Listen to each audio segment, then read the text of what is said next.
Hello and welcome to Maldorma TV. I'm Tobias Alber and this is episode 21. And I'm Magnus Alberg. In this episode we have a very special guest. We have the Tabla player from the Krishna band, Arjun Bruggeman. Yeah, in November of 2017, I met Arjun at the Ramdas and Krishnadas Thanksgiving Satsang in Maui, Hawaii. And after the Krishnadas concert, I asked Arjun if he would like to come to Maldorma TV, Skype interview, and give his perspective on playing with Krishnadas and his own spiritual journey. So stay tuned and listen to the episode.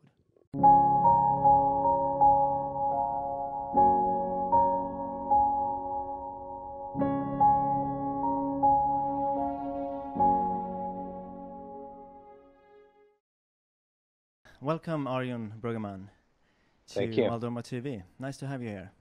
Yeah, thanks for having me. And we met at first, I think it was in LA, the airport. Yeah, it was an airport, yeah. Where I caught you, and then we saw each other after the Ramdas and Krishnadas Thanksgiving Satsang in Maui. Yes. Which was Yeah. beautiful. Yeah, Yeah. And I took the opportunity to ask you if you wanted to join our show, yeah. which I'm glad you did. Yes, of course. Because for quite some while I have been listening to Krishnadas and known who you are as well, and I've been quite curious how the band members see their kind of journey with Krishnadas and all of that. But before we get to that, I would like to ask how you started to your spiritual journey, basically. Wow. Yeah, my journey, now that I kind of look back, really started when I was very young. You know, some of my first memories were, where did I come from? Where am I going to go when this thing called death? And what if nothing existed? Yeah. You know, I used to sit there and close my eyes and think of what nothing meant, the word nothing. And I was like 5 years old or something like that. But probably it was in high school. You know, I was around 15, 16 years old, and just always had a wonder and a recognition that something is wrong here and life could be lived in another way, you know. And I started to read some Buddhism and Hinduism, and just naturally started to meditate. Of course, there was, some psychedelic experiences that helped along the way, but that led very quickly into just doing practice. Yeah. Yeah. What age did you have the psychedelic experiences? It was probably in between 16 and I stopped around 22. Yeah. Yeah. Yeah. I mean, spaced out. Yeah. Yeah. Me and my brother have tried it as well, and so I know what they can give to the experience, and you can have these glimpses of things that really motivate you. Yeah. To look further. Yeah. Okay. Yeah. So you were meditating and trying these things. Yeah. I was, at one point I found Taoism. Yeah. The practice from China, and I found a teacher who lived in New Jersey, where I live, and I started learning these Taoist practices or internal energy movement. And the first time I did one of these practices, called the microcosmic orbit, and the energy, whatever you want to call it, came up here. That was it. And I was like, this is the real stuff. This is what I was looking for. And I literally quit everything, just like that. And then I experimented for a while. I would, do the psychedelics or smoke or something, and then do the practice with that. And then I would spend a week or two just doing practice without anything. And then I would stop doing practice and go back to doing some stuff. And then I recognized that, it's any kind of external thing was taking away from my feeling awareness and connection inside the body. Yeah. Yeah, and I guess you have to do the work. You can't get around that. I guess that's my experience as well, at least. Yeah. So Well, this experience on Taoism. How old was you? Were you then? I was 22, Yeah, 22 and 23, and I studied very close with this teacher until he passed away in 2005, I believe. And during that time, I started playing tabla around the same time also. Okay. How did you? Why did you start to play tablas? I was a drum set player from the Alright. time that I was 9. Yeah, I read you were in punk bands and Yes. things like that. Yeah, I was in punk rock bands. My favorite band was Iron Maiden. I, did that whole thing and still love that stuff. But then started studying jazz a little bit, and I found a teacher locally who became a good friend too, and he let me listen to Philip Glass one night at the same time Jack DeJohnette, which blew my mind, and this band Oregon, which had Colin Walcott, who played tabla and sitar. And that was one of the first times I heard tabla, and I said, "What is that?" Yeah. And then I heard it in a few other times, different musicians, and I just fell in love. And it was like, this is something that, and when I saw a picture of him, like, wow, that's like from another planet. I got to play that. And, India was just coming all at me at once anyway. So, and also at that time, I recognized that music was something definitely, I guess you could say, sacred, and that I wanted to use for prayer, for a benefit of something, for something good and healing. So I actually stopped playing music. While I was studying the Taoist practices, I stopped kind of being in bands and playing with people. I just kind of kept it to myself. And then after my Taoist teacher passed away, and I had this other kind of opening experience, which was quite interesting, I started playing tabla again, and that's when I met Krishna Das. All right. And the tabla playing, when you started to learn that, was that because of the spiritual side of it, that you wanted to play tablas, like Kirtan? Yeah. Yeah, well, yeah, it was just kind of something that I would do for myself every now and then. And I had this experience in a Qigong class, a retreat, the thing that I was on. And a lot of energy hit me. And I don't know what to call it, but I couldn't stop shaking. I literally shook for like 4 months. I mean, it was really scary, actually.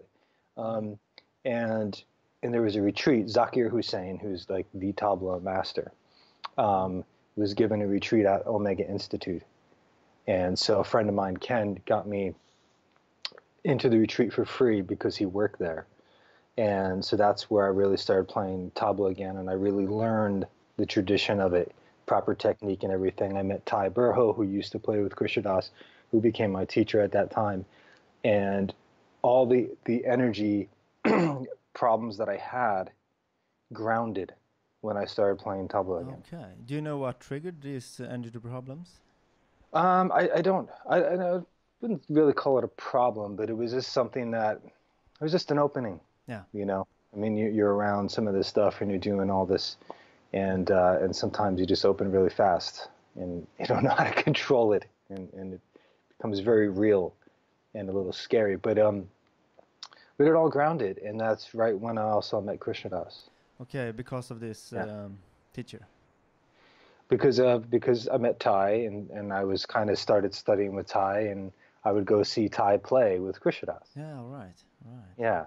And was this early on in Krishna's career, if you want to call it that? This was around 2000 and probably 2003, 2004, I met Krishna Das.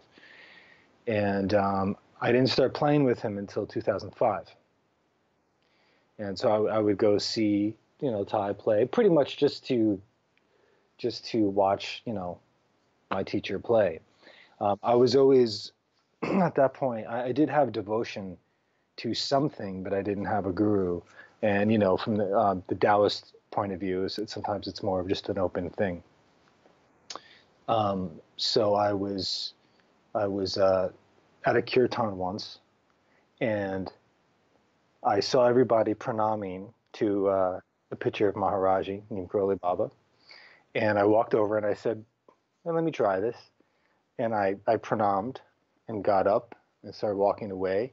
And then Krishna said, well, I have to sing the Hanuman Chalisa. And that was the first time I heard the Hanuman Chalisa in this life anyway. And everything in me stopped and was like, I know this. You know, what is this? Something inside of me awakened. And from that point on, I kind of started paying attention to Krishnadas and less of Thai. Yeah. That's amazing. I also go back to that first Taoist experience a little bit.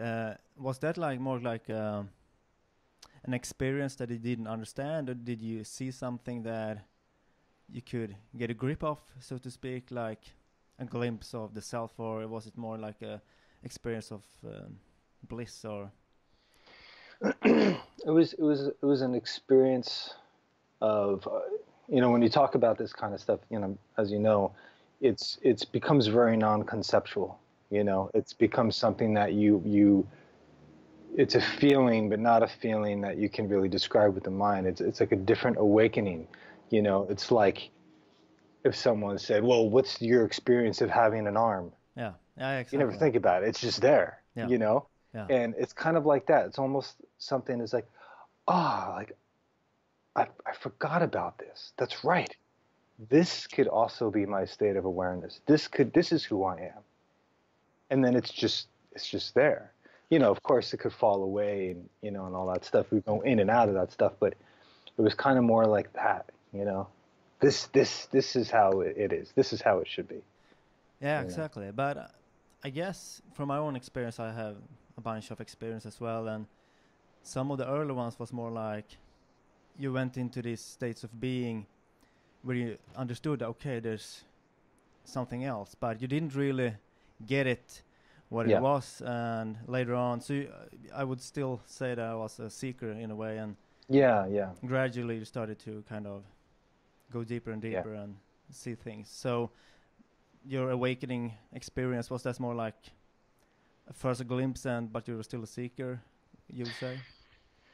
Yeah, I mean, well, that's the funny part. I was actually thinking about that today, like how we have all these experiences or awakenings where it's like, oh, okay, this is it. It's right here. I don't have to go anywhere. There's nothing to seek. And then all of a sudden the mind comes back in, and all of a sudden you're looking for that again. You know, it's like, I think Rumi said, you can't go to where you are now. You know, it's like it's always right here, you know, so it's when we stop looking that maybe something can happen.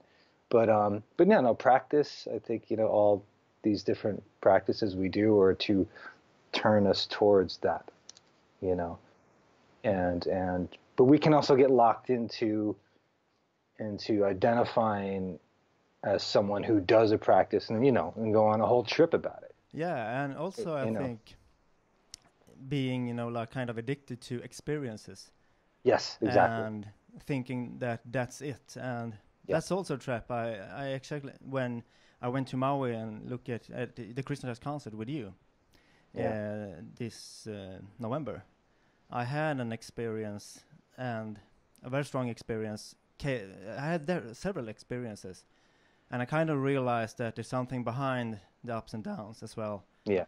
And that's really where you want to look, because otherwise you're always looking for the ups. Yeah. And that's, so I think Ram Dass talks about that from time to time as well. Yeah. So, fast forward again to meeting Krishnadas and that stuff. So, how did it begin that you became his tabla player? Well, he was going to Brazil for a tour, and Thai couldn't go, and I was at Omega once again, and I was at sound check, and I'm not sure, maybe Thai talked to Krishnadas about it, saying, well, why don't you try this guy or something like that, but they really made it seem like it was an accident, and Thai was like, oh, you know, could you play my tabla for a sound check just a little bit? I want to walk around the house and hear what it sounds like. So I'm just, you know, just grooving, and Krishnadas said, oh, you sound pretty good. you know. Oh, thanks, you know. Blah, blah. And then after the whole night, you know, Krishna comes up to me and he says, "Oh, do you want to go to Brazil?" You know, and that just blew me over because it's like, what? You know, first of all, yeah, of course, but it's like, wait, I have to take over for my teacher? Like that's impossible, you know? So it was a big leap of just okay, let's do this. And I did that tour, and I did a lot of other tours in the States during that time, that year, and where Ty and I kind of, you know, shared things on and off. And you know, Ty also wanted to do a lot of classical playing, which, you know, when you play Kirtan a lot, but you really want to play classical, can mess up your classical playing. So he eventually I just took over, and that was that. All right. Yeah, and we're glad you did. Thank you. Yeah, I mean, at a concert, I have only seen you live once, but I have listened to the music for quite a few years, and I think you're the person that opened my eyes to tablas, basically. Oh wow! So yeah, I have a pair of tablas that I bought in New Delhi, Old Delhi, but it's really hard to learn. I don't have the patience. But that's the big part of it, patience. Yeah. Yeah. So I guess it's not my call in this life to be a tabla player. But yeah. So when you played, I think it was, I don't remember which version of the Hare Krishna mantra, but when you're kind of at the end just hammering the tablas, and it was so amazing. I was just in absolute awe. Thank you. Yeah, it's something happens for sure. It's just, it looks like you're in the zone when you play, and it's just so fluid. So yeah, it's an interesting experience. Yeah. So thank you. Yeah, but I want to talk a little bit about how it have been for you playing with Krishna Das and all what that means. You know, learning about Neem Karoli Baba, Ram Das, and perhaps other people as well. You mentioned in the email Siddhi Ma. Yeah. And meeting people like this and playing Kirtan quite often as a spiritual practice. Yeah. What have all of this given you? Could you talk a little bit about that? Yeah. Well, I mean, there's so many blessings that have come from this. I'm so grateful. I mean, I don't know what I did in the past life to get this, if there is a past life. But I've met so many amazing beings. You know, also in the Buddhist side, so many great lamas, and really, you know, got to study some amazing practices. And also, Siddhi Ma, for me, was also like a guru, you know, because in the physical body, she's the one that really opened my heart. You know, I mean, I definitely, without a doubt, you know, Maharajah is also the guru, and I had experiences and dreams of him when I first started, before I played with Ma, and had a lot of other experiences. But she was really very, very important. And also just to be able to travel the world sharing this practice, because it's an interesting thing. I'm not really chanting. I don't chant. I mean, I chant in my own puja and practice in the morning by myself. But for Kirtan, my job is to hold a space rhythmically and kind of anchor everything. So I have to listen. You know, I'm very, very much tuned into where Krishna Das is going, you know, and then also I have to listen to the audience and kind of just see it as all one thing, and then play for that. So it's almost like, you know, you're diving into the mantra, the chant, like a river in a way, but also holding it, you know, rhythmically. And you have to be very present. You have to. It's a huge practice, because you have to be very present. You have to let go of what the timing should be or what this should be, because it's all moving. And just, you know, just be in a different space as a musician. You're really surrendering everything that you've learned as a musician to something that's bigger than the music. So it's a beautiful thing to be part of, and also just to, you know, like I said, to travel the world and to see how it's helping people. You know, the stories that we hear and all this, and it's amazing. And also to see how everyone's the same. You know, especially in the workshops. You know, you go all these different, you know, these different countries, different cultures, different, and everyone's got pretty much the same thing going on. And I guess it happens a lot of things during these Kirtan concerts. I'm pretty sure, at least it did for me. When I was there, I basically remembered God in my heart. That's the best way to explain it. Yeah. But I think I don't have the words for it, what happened exactly. But yeah. And also, this is very interesting. When I was at the concert and this experience happened, and meeting Ramdas as well, you, Krishna Das, all of you are so humble.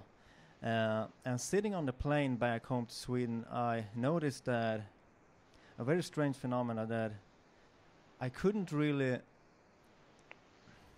how to put this into words, whatever guru I thought about, it felt like the same. Mm-hmm. And like every guru was just clouds of thoughts, and there was something beneath. And I had never had that experience before, and it happened during this concert. And I guess you who do this so often, how deep do you feel? I mean, from when you began all these years ago and where you are now, do you feel that you have, you know, gone much deeper and started to go into this space more and more?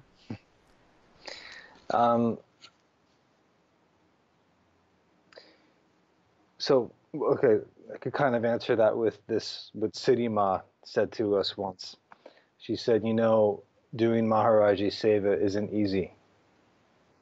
The closer you get to him, the harder the tests get. And I think that any devotee will tell you that, you know. Yeah, I mean, there has been tremendous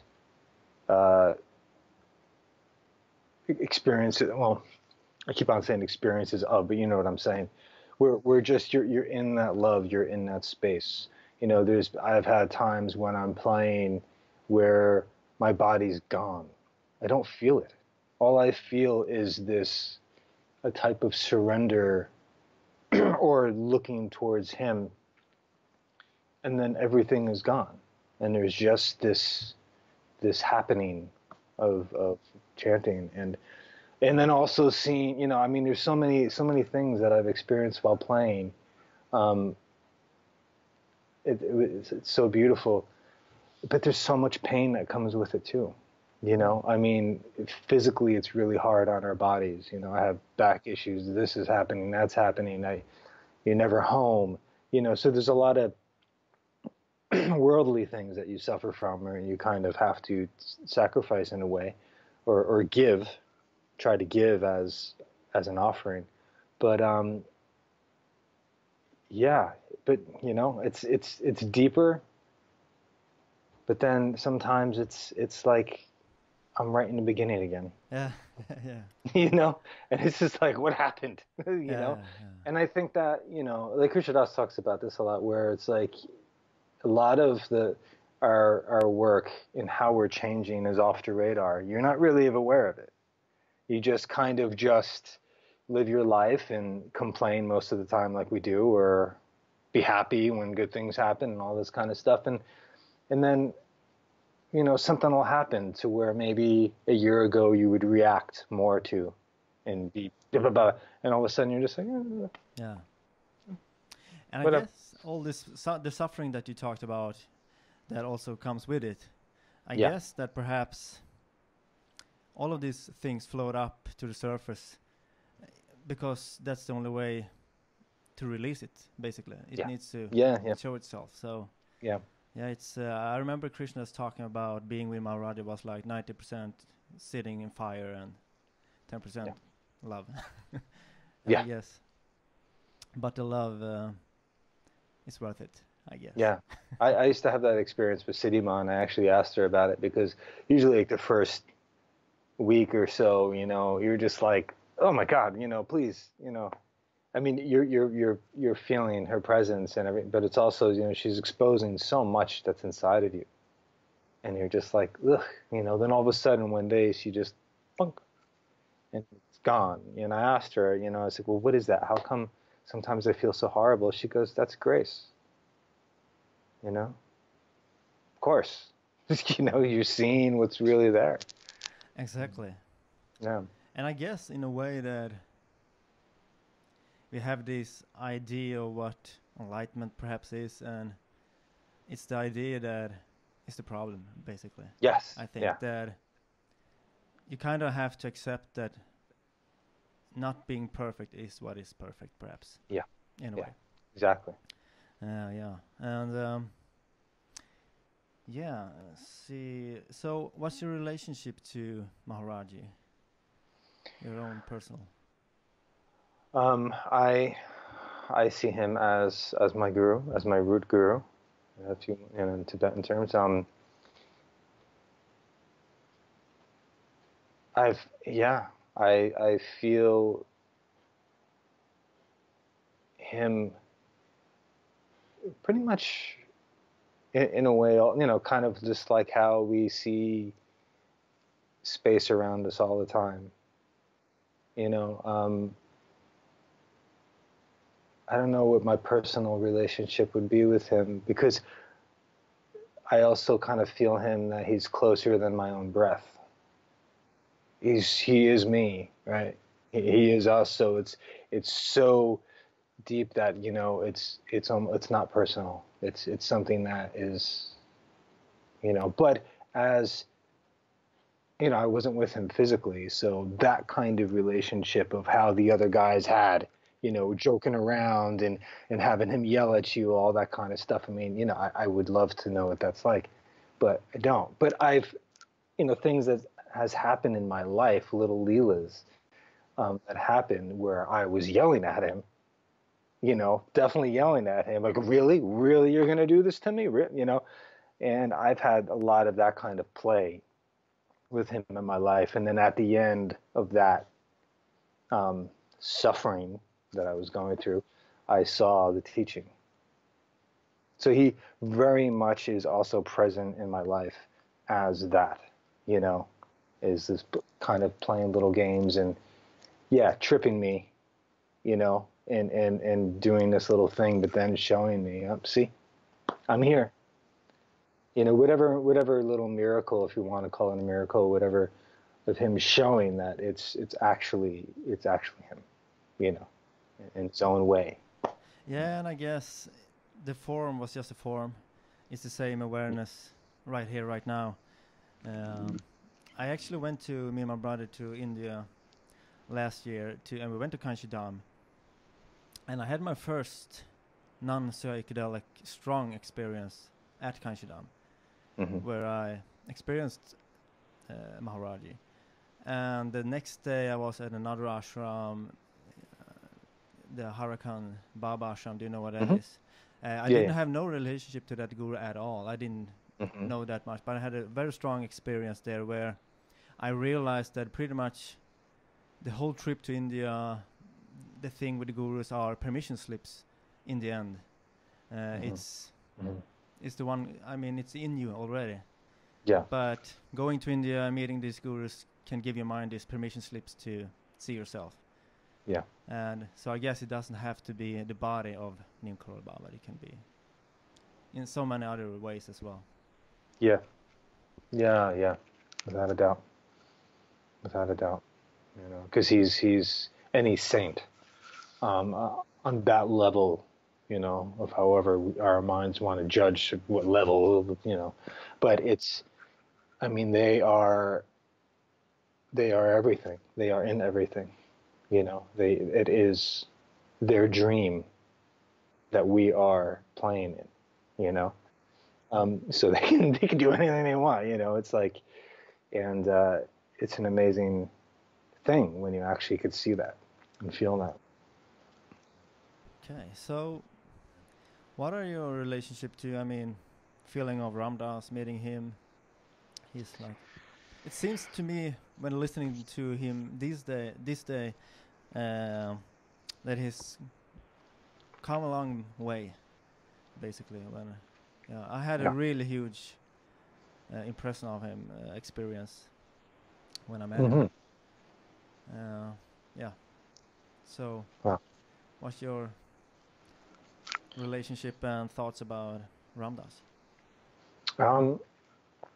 Well, you know, listening to Ram Dass, his talks throughout the years are just absolutely amazing. You know, it's just, you know, like our friend Bub says, just Maharajah just there, you know, just coming through. Kind of like Krishna Das sings, you know, it's just, you know, when I first met him, it was, I don't know, what was that, 11 years ago or something like that. And it was one of the retreats. It was before the Open Your Heart in Paradise. We used to have these smaller retreats. And I was staying at his house, the other house. And I was there for like a week after the retreat, just alone. It was this, you know, Siddhi Ma, Ram Dass, and Mike Kroll was around helping out, and me, and our friend Stephanie too. And, you know, we ate like pizza every day and watched movies, you know, and it was so nice to also hang with him on that level. And he's the one actually that is responsible for me accepting my name, you know. Siddhi Ma gave me the name Arjun. All right, yeah, I was about to ask you about that. Yeah, she gave me the name. But Krishna Das would introduce me live on stage as Arjun, but to me, was still Alan, you know. So, you know, off the stage, oh, my name's Alan. Like, well, but he said it's Arjun. You know. So, you know, I was in Hawaii with Ram Dass, and he heard me say, oh, hi, my name's Alan. And he looked at me and he said, who are you, Arjun or Alan? And it was like, whoa, you know. And I was like, okay, it's Arjun, you know. And that kind of changed everything for me. But his presence, you know, I mean, it's so deep. It really is. And I mean, in God, I mean, his practice of dealing with pain and suffering and the limitations of the body are at 100 miles an hour, all day, every day. You know, so for him to be in the state that he's in with that, you know, I mean, that's amazing. It really is. Yeah. And he transmits that too. Yeah, you know, and it doesn't really have to talk either. Just him sitting there quiet was pretty much enough for me. Yeah. To go into this piece. Yeah. But quite interested about the name thing. Why do you think it was important to go by the name Arjun instead of Alan? What's the meaning of it? I mean, well, you know, when I received the name, we were in Rishikesh, and it was during my first trip, and I was just curious about the name. You know, I was like, what would it be? Because I'm still very much a guy from Jersey, you know, I'm half Sicilian. You know, I really don't want a name, you know. I'm Alan, that's who I am, whatever. But I was like, oh, what would it be, you know? And then the curiosity just grew and grew in me. So one time we were just with her, we were in Darshan, and that thought was going over in my head. Should you ask for a name? No. But what would it be? Blah, blah, blah. And then she's looking at me, and of course she knows what I'm thinking.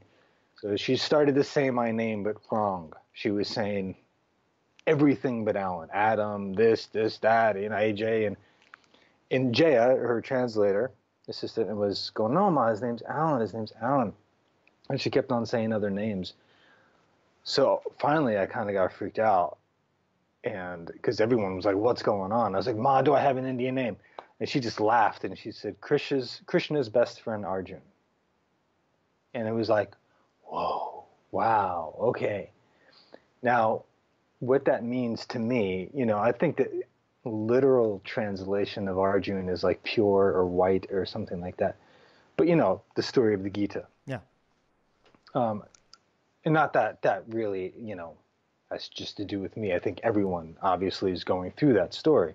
But for me, it was very, it's like that's one thing coming into this life, even at a young age that I was saying, was things just didn't seem right. And I didn't want to play this game. Not that I was suicidal and wanted to kill myself, not like that, but just like, I'm out. You guys do your thing. I'm going to be quiet. I never really talked much. I just was really into music and, thought about out there stuff, and that went through high school. It went through, it was always kind of just removed, not wanting to play the game. And for her to give me that name was like, it's okay to live. Yeah, it's okay to be alive. Go ahead. Yeah, like a rebirth, had a new life exactly. in a way. Yeah, exactly. And letting go of the old Alan. Yeah, totally. Yeah. And it's and it's what Arjun did on the battlefield in a way. It's okay, I'll fight. And so that's a practice. It's not like it completely happened, but I think it was her way of saying, waking me up a bit, going, hey, get out there, do your thing. It's okay. It's what you're here for. You got to be human. Go suffer. But and be okay with it. Yeah, I think that's a quite important thing that you brought up there. It's learning how to be human. Yeah. For a long time, I had this. I mean, that's the dark side of psychedelics in a way. When you have these amazing experiences of being one with the universe and all of that stuff. Yeah. And then after a while, I kind of realized, but first I need to learn how to be human properly, and kind of called off the search of the more out there stuff. Yeah. Because it's not easy to be human, and you need to accept what is. Yeah. And that's powerful. Yeah, totally. I mean, Eckhart Tolle, he was big for me. Also, I sat with him and when he started to do retreats at Omega and everything, and I used to go with my Taoist teacher together, and really, but yeah, I mean, he always talks about that. No matter how far you get from your body and whatever experiences you get, you're always going to have to come back and deal with the stuff that's inside, because it's through inside the body, not out there. Exactly. And in a way, it feels like the suffering is the very door to happiness.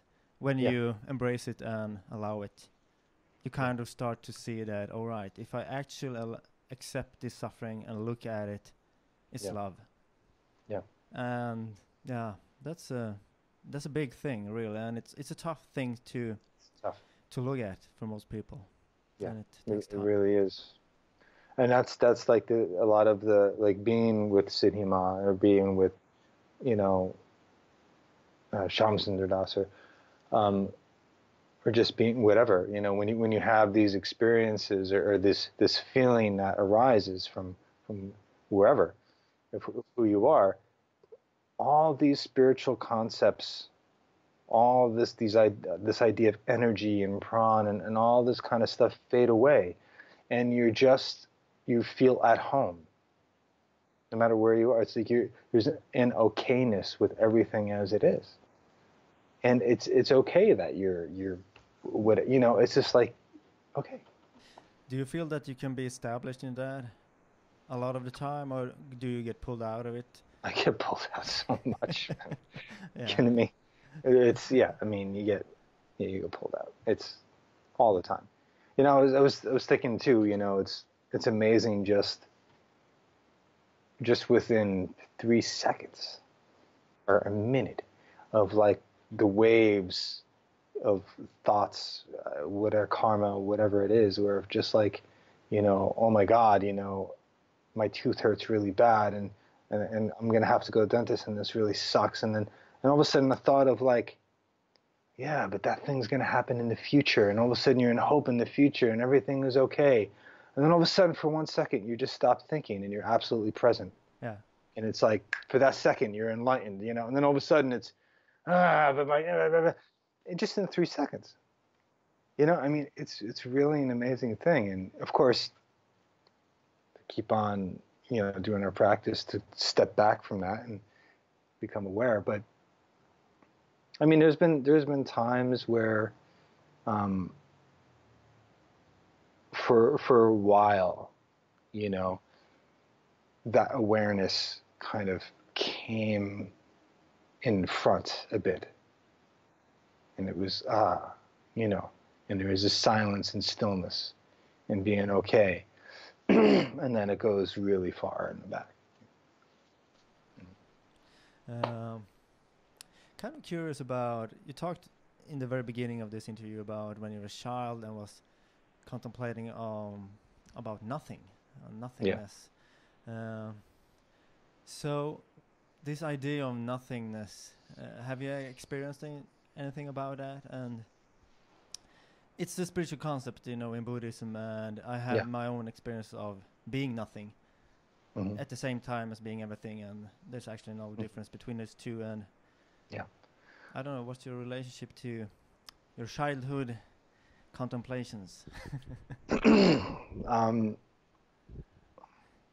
Yeah, pretty much the same. Yeah. I mean, it's you know, I was always into the negative, not meaning negative as bad, but the negative side of teaching, or the Buddhist kind of not saying, instead of saying what it is, not saying anything, you know, or trying to explain, or more the Zen kind of way. So it's, it's exactly like what you said. It's not that there's not anything. It's just, you know, do you ever hear of Neem Karoli? I don't know. He's an amazing Dzogchen teacher. His father was Tukul Arjun, and you know, there's Mingju Rinpoche, and I think there's 4 or 5 brothers of amazing teachers of that really hold the transmission of Dzogchen. And Dzogchen's an open eye meditation, you know. It's kind of, but it's becoming aware of awareness, how they talk about it. So it's like, you know, there's the knowing, where everybody is, I know that this is a phone. I know it's this. I know this practice. I know everything. And then there's actually taking a step back, where you're thinking about it, you're contemplating. Okay, well, is this a phone? What am I? What's this? Who are you? And then there's awareness, where a thought kind of goes away, and then you're just feeling, you're becoming aware. And then there's the awareness of the awareness, where it's clarity, perfect clarity. So that, I would say, would be maybe what nothing would be. You know, and one time I was in a Tsoknyi Rinpoche retreat, and he sometimes gets together with smaller groups, and he was just demonstrating to someone about how to just stop. Okay, you know, if you lose that connection, you just stop, and you just look, and all of a sudden it was like, boom, you know, and it was there. I mean, it was like, you know, it's like if there was a mirror, and the mirror is always reflecting everything. What would the mirror look like if it wasn't reflecting anything? You know, it's like, what is that? You know, like that was the experience, or whatever that was, which is nothing. Yeah, and I had that experience a few times, but when you go back to the mind, it's impossible to remember what happened. Yeah. Because your mind cannot even put words to it, because it's beyond mind. And and I found myself a lot of times kind of trying to solve that, what happened, and basically you have to give up and just stop trying. Yeah. And that's funny, something you said earlier, where when I asked how far you have come, and you said, like, I'm at the same spot, basically. In a way, that's pretty much, I think, I mean, returning to the same spot here and now. Yeah. that I also have been thinking about it. I had an awakening when I was 17 when I realized that I don't know anything about anything. Mm-hmm. And I'm still there. I don't know anything about anything. But I have another perspective, another relationship to that 21 years later. But I haven't, I have learned a lot, but I don't think I learned anything really. Yeah. No, totally. But it's kind of, But it's very different. Yeah. You have a different relationship to not knowing. I think. Yeah.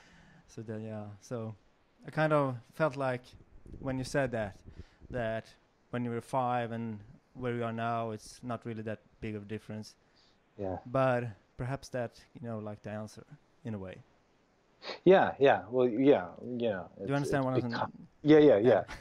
It'll also be becoming that, I mean, it's that's the difference between having an idea and or experience or even feeling something in the mind going, oh, I know what that is. That's space.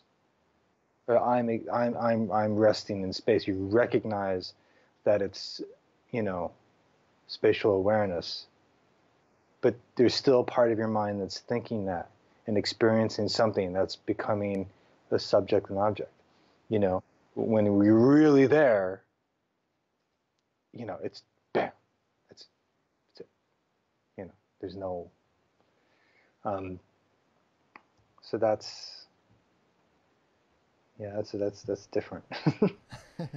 but yeah, essentially like what you just, because I also had this experience with Siddhi Ma once where I was walking towards her in Rishikesh at night, and all of a sudden I was literally transformed, like way back when I was like probably 5 or something like that.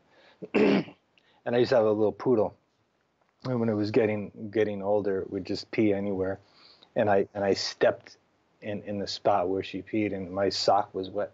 And at the time, I had trouble saying my S's, and I was walking towards my grandmother, which is really interesting, and saying, I stepped in a pot, like I couldn't say I stepped in the spot, and everyone was laughing at me. And I was literally in that experience, walking towards Siddhi Ma, but I was walking towards my grandmother. But what happened was the awareness that I was and always has been in that moment as a 5-year-old, it's the same exact awareness that I was right now walking towards Siddhi Ma, and has always been in my whole life and never will be at any time. It was for whatever reason, it was that experience back when I was 5, but she just did something where I was just like, nothing has ever changed. In essence, this body changes, energy changes, thoughts change, everything changes, but really nothing has ever changed. Exactly. Yeah. That's the spiritual paradox in a way that you just have to accept. Yeah. Everything changes, but nothing really changes. Yeah. And it's a paradox, and it's not for the mind to figure out. Yeah. But we are this paradox, so we don't really have to figure it out, I guess. Yeah. It's just look at it. It's not that easy, I think, but it's pretty intense. Yeah. To be alive. Yeah, Siddhi Ma must have been a real amazing person. When we went to India, I was actually trying to look up if there was a possibility to meet her, but I couldn't find any information where she lived or anything, so we just gave it up. So, but yeah, I never had the opportunity to see her. Yeah. But she sounds like an amazing being. Yeah, she was amazing. She was so sweet, so humble, and yeah. Yeah, and also read Dada's book, A Devotee Story. I bought it at the church in Maui, and I was really blown away by his story as well. Yeah. Was it By His Grace? By His Grace, A Devotee Story, yeah. Beautiful book. That book is insane. Yeah. It's so amazing. So did you have the chance to meet him as well? No. Okay, yeah. No, I didn't meet him. No. That's such a beautiful book, though. Yeah, I also read KK's new book, Deva Bhumi. Yeah, I went through that. Yeah, that's and actually I have never heard about Sundar Baba before. Mm-hmm. So we went to Kakrugata and Padampuri. Hmm. Beautiful places. I've seen. Yeah. I didn't know that back then, but when I arrived at Kakrugata, I realized that you guys had made a video there. Yeah. At that Bodhi tree. Yeah. I could. Yeah. Yeah. Yeah, that's such a beautiful place. Before the floods, there's all these trees out by the river, the little stream there, and it was probably the most beautiful place that I was ever at. And then, the storm, whatever floods came and just crushed everything. But that's a really special place. It really is. Yeah. It must have been amazing to be able to travel so much on one hand, and of course on the other hand, it can be very rough as well, I guess. Yeah. Well, it's been great though. I mean, God, it's like, what a blessing. Yeah. And didn't Krishna say that he was going to take a break? Did that break even happen? From touring? It seems like he's back touring. Yeah, again. no, that break happened kind of. Yeah. Yeah. For a short while, at least. He's back. He's back, and he's sounding great. Yeah. Yeah. Great. Yeah. So perhaps it's time to round off. I don't know if you say round off in English. It's a Swedish expression, perhaps. Round off. That sounds pretty cool way to put it. Yeah. It's been great to talk to you. Yeah, man. Amazing You too. story. And yeah, basically, I was just blown away by everything that you have talked about. And also, it's great talk. You seemed like a very humble person and loving person. I noticed that immediately when I met you at the airport, actually, in LA. So. Well, thanks for saying that. You too. Yeah, I'm glad you took the time to talk to me and Maldorma. Yeah, it's great. Anytime. Yeah. So, what's happening in the future now? Then, do you have any Krishna Das in the band? Have any plans? Yeah, we're have a few retreats coming up. We go down to the Bahamas. We have we're gonna go out Midwest a little bit. We're gonna be going to Hong Kong and Japan and Australia in the summer. I have a side project that with Mark Egan, the bass player from the East Coast. We just put out a record, which I think is really beautiful. Yeah, I actually it's on Spotify, right? Yeah. Yeah, I listened to it, and your first album as well. Oh, thank you. Yeah, Yeah, really it's beautiful. different. Yeah, very different albums. Yeah, that you've done, very, but very different. I have a lot of in me, inside of me. I have two more records coming out. Okay. One, right. it's kind of like I split up the first record, because the first record kind of had some rock, it had some world, it had a little jazz. So I have one record that's very kind of piano-based rock, kind of, I don't know what to call it, Pink Floyd, Sigur Rós kind of stuff. And I have a world percussion thing, another record that's going to be pure world percussion with whoever, Do you know when it's coming out, roughly? Probably around, next year. I'm really going to take my time with it. I'm going to be so busy, so it's hard to work on this stuff, but yeah. I'll be sure to put a link in the description on the YouTube channel to your albums. Yeah, so people who listen can check them out. They're really great. Yeah. Yeah. Okay. Yeah, thank you. Yeah. Thank you very much. Well, thank you for attending. Yeah. Take care. Yeah, you too. Yeah. Okay. Bye-bye. Bye-bye.